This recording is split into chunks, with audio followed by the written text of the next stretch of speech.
الحمد للہ وکفا والصلاة والسلام علی من لا نبی بعدہ اما بعد فاعوذ باللہ من الشیطان الرجیم بسم اللہ الرحمن الرحیم ان عدۃ الشہور عند اللہ 12 شہرا فی کتاب اللہ یوم خلق السماوات والارض منها 4 حرم وقال النبی صلی اللہ علیہ وسلم افضل الصیام بعد رمضان شہر اللہ المحرم او کما قال علیہ الصلاۃ والسلام۔ محترم سامعین و ناظرین، آج کی اس ویڈیو کا عنوان ہے محرم کا مہینہ ایک مسلمان کو کیسے گزارنا چاہیے۔ محرم کے مہینے کی تھوڑی سی فضیلت آپ کے سامنے رکھوں گا کہ اسلام سے قبل اور اسلام کے بعد اس محرم کے مہینے کی کیا فضیلت تھی۔ یہ محرم جب سے دنیا بنی ہے تب سے اللہ تعالیٰ نے اس کو محترم مہینہ قرار دیا اور اس مہینے کی فضیلت پہلے سے چلتی آ رہی ہے۔ یہی وہ مہینہ ہے جس مہینے میں اللہ تعالیٰ نے آدم علیہ السلام کی تخلیق کی، اسی مہینے میں اللہ تعالیٰ نے آدم علیہ السلام کو جنت میں داخل فرمایا، اسی مہینے میں اللہ تعالیٰ نے آدم علیہ السلام کی توبہ قبول فرمائی، اور یہ وہی مہینہ ہے جس مہینے میں اماں حوا علیہ السلام اور بابا آدم علیہ السلام کی آپس میں ملاقات ہوئی۔ یہی وہ مہینہ ہے جس میں حضرت نوح علیہ السلام کی کشتی طوفان کے بعد جودی پہاڑ پر جا کر ٹھہری۔ یہی وہ مہینہ ہے جس مہینے میں اللہ تعالیٰ نے ابراہیم علیہ السلام کی ولادت فرمائی، اور یہی وہ مہینہ ہے جس مہینے میں اللہ تعالیٰ نے نمرود سے اللہ تعالیٰ نے ابراہیم علیہ السلام کو نجات عطا کی۔ اسی مہینے میں موسیٰ علیہ السلام کو اللہ تعالیٰ نے فرعون سے نجات عطا کی، بنی اسرائیل کو نجات عطا کی۔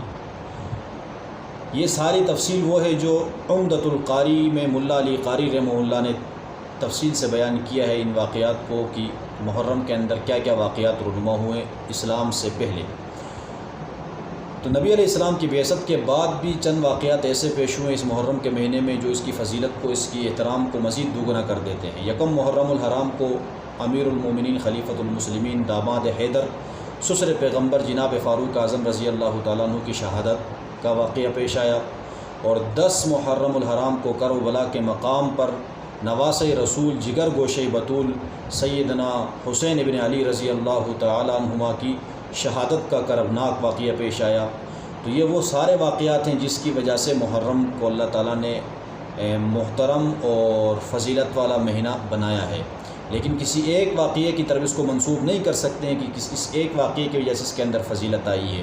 یہ فضیلت اللہ نے روز اول سے اس مہینے کے اندر رکھی۔ اللہ قرآن میں خود فرماتے ہیں کہ ان عدۃ الشہور عند اللہ 12 شہرا فی کتاب اللہ یوم خلق السماوات والارض منها 4 حرم، کہ اللہ نے جس وقت زمین و آسمان کو پیدا کیا اس وقت سے اللہ کے ہاں 12 مہینے ہیں اللہ کی طرف سے، اور ان میں سے 4 مہینوں کو اللہ نے اپنے مہینے قرار دے کے ان کو محترم کہا۔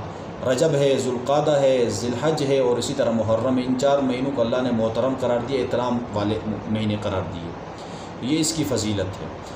اب اس طرف آتے ہیں کہ اس مہینے کے اندر جو خرافات آج کل کی جاتی ہیں اس کا شریعت سے کوئی تعلق ہے یا نہیں ہے۔ جی بالکل، آج جس دور میں ہم جی رہے ہیں اس دور کے اندر بہت ساری خرافات محرم کی طرف منسوب، شریعت کی طرف منسوب لوگ کرتے آ رہے ہیں، یا تو غفلت اور جہالت کی وجہ سے یا ضد و عناد کی وجہ سے۔ کچھ نہ کچھ وجوہات ہیں جس کی وجہ سے لوگ یہ تسلسل کے ساتھ یہ خرافات میں لوگ مبتلا ہیں۔ وہ خرافات کون سی ہیں؟ وہ خرافات یہ ہیں کہ محرم کے اندر شادی کرنے کو لوگ گناہ سمجھتے ہیں، میاں بیوی آپس میں ملتے نہیں ہیں، نئے کپڑے پہننے کو گناہ تصور کرتے ہیں، اسی طرح کوئی خوشی وغیرہ منائی نہیں جا سکتی اس محرم کے اندر، کیوں؟ لوگ اس کو منحوس سمجھتے ہیں، نعوذ باللہ من ذالک۔ تو یہ جتنی بھی خرافات اس محرم کے مہینے کی طرف منسوب ہے اس کی کوئی حقیقت شریعت میں نہیں ہے۔